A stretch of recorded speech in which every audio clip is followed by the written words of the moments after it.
Welcome to this week's Real Estate of Life with Kevin Riles and friends. I am Rolling Soto this week. This week, are you so busy in your real estate business, whether you're a broker or whether you're an investor, that you need help?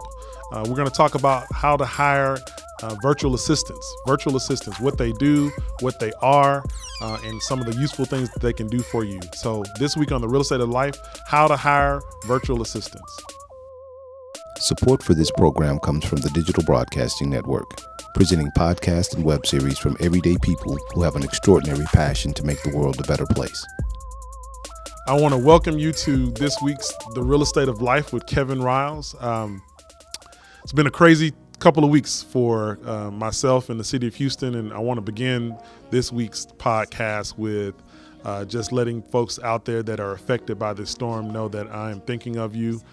Later after this taping, I'm actually meeting with an adjuster at my own house because I suffered roof damage from the tornado that hit my neighborhood while the storm was going on. And so roof damage, sheetrock damage, things of that nature. But I'm blessed, one, just because I'm here. Two, I was able to do some volunteering in some other neighborhoods out in Sugar Land. I took my daughter to pass out food to the volunteers, and let me just say that I saw entire neighborhoods that looked like a bomb went off.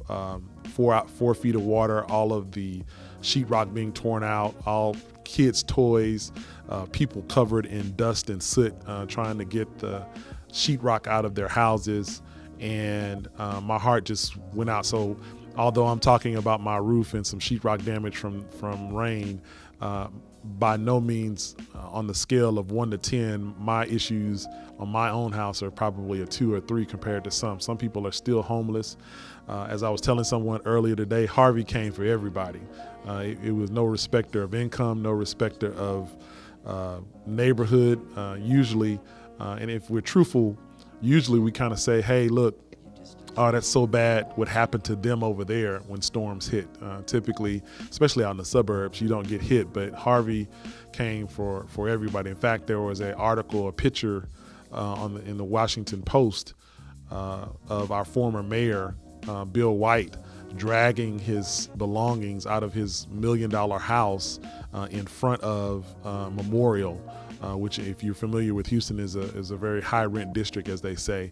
And just him waist deep let me know that, again, Harvey came for everybody. It didn't come for the poor neighborhoods. It didn't come for the suburbs. He came for everybody. So everybody in Houston right now has a Harvey story. And if you are one of my listeners that are not in the Houston area, I just truly encourage you to not only pray for us here, but also, if you can, donate to local charities that may be able to assist folks. I am on the board of the Greater Houston Black Chamber Foundation, and we sent out an email offering grants to folks that are business owners and members affected, and we thought we would get maybe 5 or 6. We got 40 applications in 24 hours. So if you're in business here and your business was flooded out, you're basically you can't do business. Honestly, my business is affected by this. I'm a real estate broker and developer. No one is thinking about real estate right now other than trying to find temporary housing. And for those investors out there, I also want to, I'm going to get to the subject here of virtual assistants in a second, but I also want to encourage you to try to be as much as you can understanding of people's plight. I've seen some unfortunate stories where people are out of their houses and investors are still, when the houses are unusable, they're completely flooded out, and owners are still requesting rent. Just for the investors and landlords out there, and also the tenants, remember the Texas property code, and this is in Texas, says that if a property is uninhabitable, then with notice, a tenant can give you notice to vacate the property and not be held liable for the rest of the lease. So I think both the landlords and the tenants need to know that. And the reason is that I think if you work with people, you would rather get some money after the house is back up and running than have an empty house while you're trying to renovate it. So just some information out there. And I encourage you, if you have any questions, feel free to reach out to me. I usually give my information at the end of the podcast, but again, my email address is kevin@kevinriles.com. You can also find me on Facebook and Instagram at Kevin Riles as well. So just wanted to start off this week with my thoughts and prayers for those affected by Harvey. Everyone in Houston is affected by Harvey. Also, as we tape this, Irma is bearing down on Florida as well. So, Mr. Producer, they say that there's no such thing as global warming, and so I wish y'all could see the face he just gave me, kind of like, yeah, right, face, and I agree.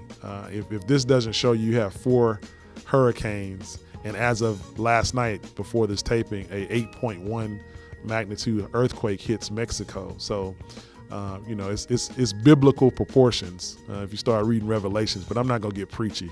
The end of world. I'm not one of those folks that thinks right now we're at the end of the world, but this global warming thing is correct. So why did I want to talk about virtual assistants? I'm gonna get into the topic here, and the reason I wanted to talk about virtual assistants is virtual assistants, I should say, is that while I was evacuated from my house. I was evacuated from my house for 5 days. My business did take a hit, obviously, because you can't close a show property while you're evacuated and the city's under a hurricane. But my back end stuff that helps run my business was still getting completed. And I have a virtual assistant. She actually sits in Colorado, and she works with me and for me during the day and handles a lot of what we call our back office. What is back office? Back office are those things that I do on a regular basis, or my business does. So for instance, she, for those of you that are on my e-blast, she does the e-blast for the podcast. She works with Mr. Producer to get the links to send out this particular podcast. She also handles some transaction coordination for me, where once a property goes under contract or once I get a new listing, she puts it in the multiple listing service and some of the commercial multiple listing services as well. So she handles quite a bit. And if I could spend a whole podcast on the things that I have her do. When I do my mailings to different apartment complex owners, she coordinates that with my mailer. She also sometimes handles my phone calls as well. Now, she doesn't physically sit here in Houston with me. She sits in Colorado. I am a big proponent of assistance, and specifically virtual assistance for some of you, some of my investors, some of my clients who are in the real estate business, and some of the realtors out there that listen to this are in need of assistance. You need help.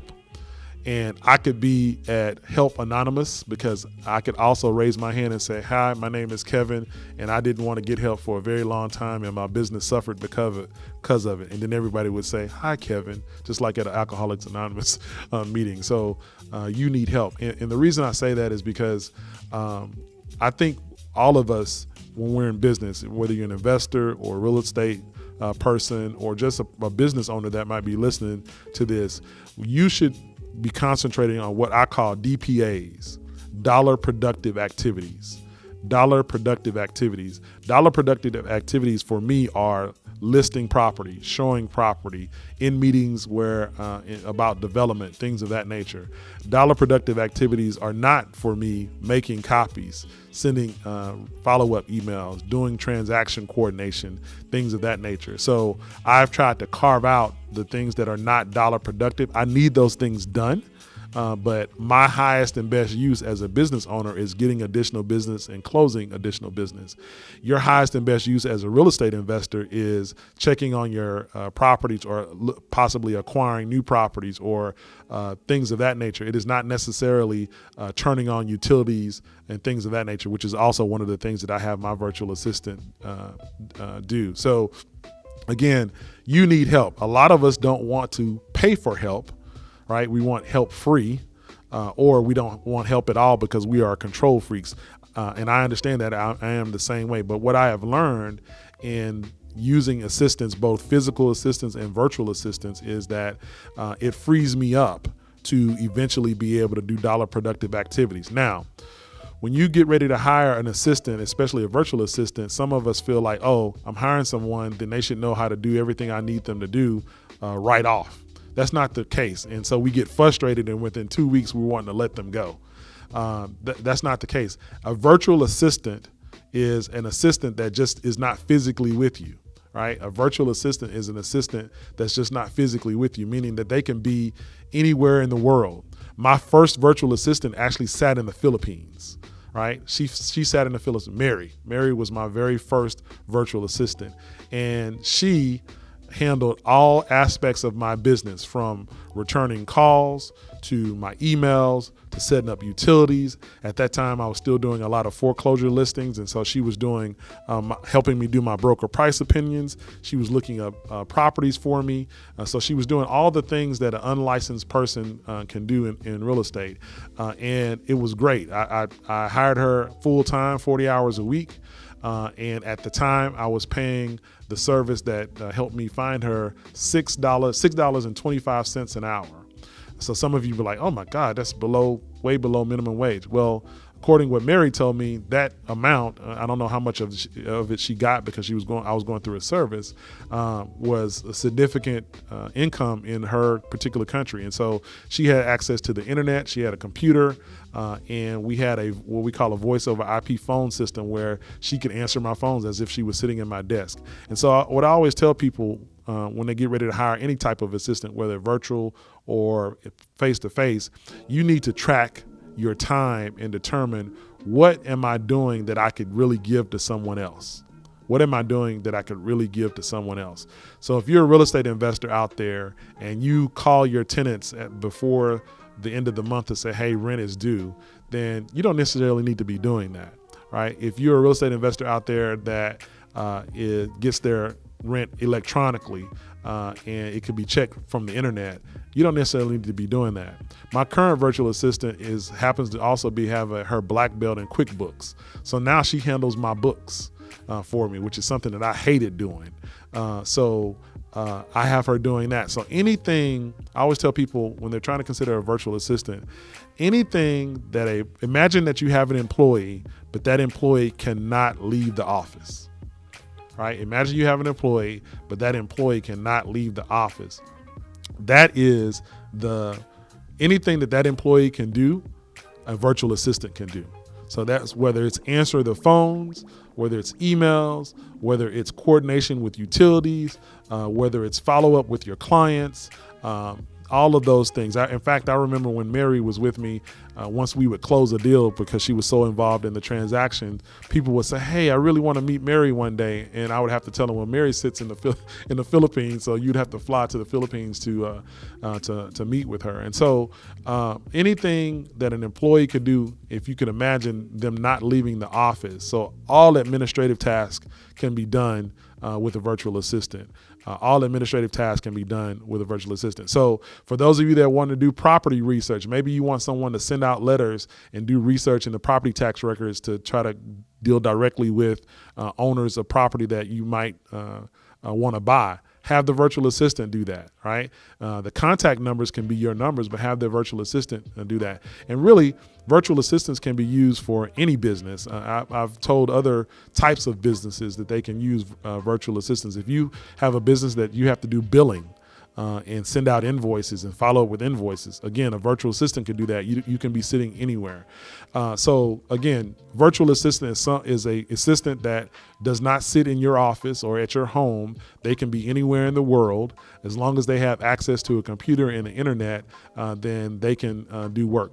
Now, some people say, well, hey, I don't know, how do I find a virtual assistant? There are services on the internet that you can hire and post jobs for virtual assistants. And by the way, let me also say this. If you're not in a place right now where you need to hire a full-time virtual assistant, that's okay. You can also hire them for project work. Maybe you want to do one mailing and you need somebody to sort through and reduce duplicates on your mailing list. You can hire a person for 2 hours or 4 hours or whatever the case may be to get that particular job done. But there are various services available online for you to be able to hire virtual assistants. The one that I use the most is Upwork, UPWORK.com, Upwork.com. With Upwork, you can log on, create an account. You can post a project or a job saying what you need. I need a virtual assistant full-time, or I need a real estate virtual assistant, or I need a virtual assistant for this particular project. You describe the project. You post a budget of what you're willing to pay, either for the project or on a per hour basis, and then you sit back and people apply. And you will get applications from all over the world. Every time I've ever posted, I've gotten applications from India, I've gotten applications from China, I've gotten applications from the States. So literally, when I wrote my second book, I found an editor, a virtual assistant editor who had been an editor in the States. Her husband had gotten transferred to Iceland, and so she was looking to make some extra income. And so she edited my book, and I paid her, and I found her on Upwork. So again, highly suggest that you check out the website. It's very easy. Some people say, well, hey, how do I know these people are real? Typically on sites like Upwork and similar sites, E.13 and things of that nature, they will provide some type of rating system to allow for you to kind of see. It's kind of like the Yelp of virtual assistants. They see, you can see what they've done. You can see how many hours they've worked. You can also see how much money they've made as well. So highly recommend using something like Upwork or E.13. There's freelance. And if you Google virtual assistants, you will come up with some other sites as well. Now, there are some virtual assistant companies that specialize in industries. I used one for my first virtual assistant called myoutdesk.com. They are real estate virtual assistants. They train folks on kind of general real estate principles. Most of their virtual assistants are from the Philippines. They chose the Philippines because it's an English-speaking country, and the cost is relatively low. And in that particular situation, I paid my Outdesk, and then they paid their virtual assistant. And their system is either 20 hours a week or 40 hours a week. So that's how I initially found Mary. The virtual assistant I have now, Kelsey, she actually sits here in the States, again in Colorado. She's an American. And the reason I went with a little bit higher priced virtual assistant English speaker is because I needed someone that already had real estate experience, and she had run two large office manager. She was the office manager for two large real estate offices on the East Coast. Her husband moved, and she wanted to do some virtual assistance. And so that, for those of you that get my e-blast, Kelsey is the person that sends you that e-blast, even though it looks like it's coming from me. So again, virtual assistant is someone who's not sitting at your desk but still helping you. It's still an assistant. Just remember that it's still an assistant. You still have to train. I had to train my virtual assistant on how to do my emails. I had to train my virtual assistant on how to answer my phones. I had to train my virtual assistant on how the transaction process works in Texas. So it's not like plug and play. Now, sometimes you possibly can find a virtual assistant that has done exactly what you need them to do, and they can hit the ground running. But most of the times, just like a regular employee, you will have to train them. And so don't forget that you have to do that. I recommend, if you work with a virtual assistant, Kelsey and I use Skype, and we Skype back and forth both by typing and also our video calls. And Skype allows you to share your screen. And so I do a lot of screen sharing to show her how to do specific tasks when we have our training sessions. So again, it's just like a regular employee. But I just implore folks out there to consider outsourcing some of their day-to-day tasks. Whether you're a real estate broker out there, especially if you're a real estate broker that's producing any type of production in our business, you're going to get to a point where you need an assistant. And sometimes from a cost basis standpoint, it's easier to start off with a virtual assistant before you bring on a a physical assistant. And so, the world is flat. There's actually a book out there that says the world is flat. And just like large companies are outsourcing, you can, as an individual or a small business owner or a small investor, outsource as well. So I told you what a virtual assistant is. I told you what you could possibly do with a virtual assistant. I've also told you where you could possibly find virtual assistants. And then I would say lastly, as I get ready to wrap up here, cost. People always want to know how much it costs. It depends, and it's negotiable would be my answer. If you're looking for some elementary tasks, you can probably find a virtual assistant on Upwork or other sites for as low as $3 an hour, right? If it's really rudimentary tasks. But remember, you kind of get what you pay for, right? You kind of get what you pay for. So if it's something that's routine, rudimentary, going through Excel spreadsheets and typing stuff or things of that nature, you literally could probably find someone for $3 to $4 an hour. The more experience that a virtual assistant has or more expertise, if you want to hire a virtual assistant to do graphic design, then you're probably going to pay a little bit more. But even that I've seen as low as $5 and $6 an hour. I pay Kelsey $15 an hour for 20 hours a week. And the reason I do that is because she's way more experienced. But the great thing about this, and Kelsey probably listens to this podcast, but she knows this, with a virtual assistant, if there comes a day where I don't need her or I don't need her services anymore, then it's an independent contractor relationship. In other words, I can just terminate it, and there's no love lost. Well, it might be love lost, but there's no money lost, and I can adjust. It is a temporary employee. Now, if with Kelsey, I'll have to, because she sits in the States, I'll have to give her a 1099 at the end of the year. But for those other services, I book those, and I'm not a CPA, I just play one on TV, but I book those under office support in my books, my QuickBooks. And that's how I expense that as well. But I don't have to worry about unemployment and things of that nature.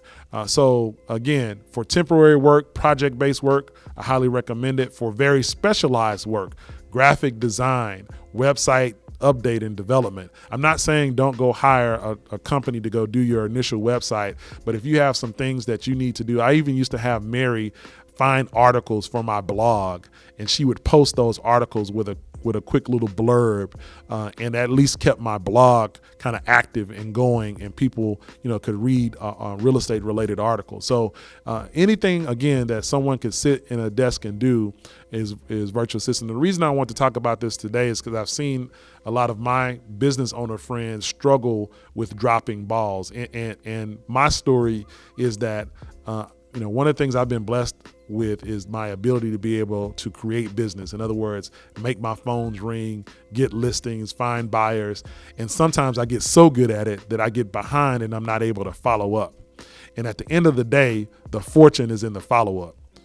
At the end of the day, the fortune is in the follow-up. That's almost a biblical term right there. Fortune is in the follow-up. In other words, calling people back, things of that nature are where I really make my money. And so it is important when I'm not able to do that. And I was losing business because of the fact that people were not able to get in touch with me in a timely manner, or I might not be able to return their call for 24 to 48 hours.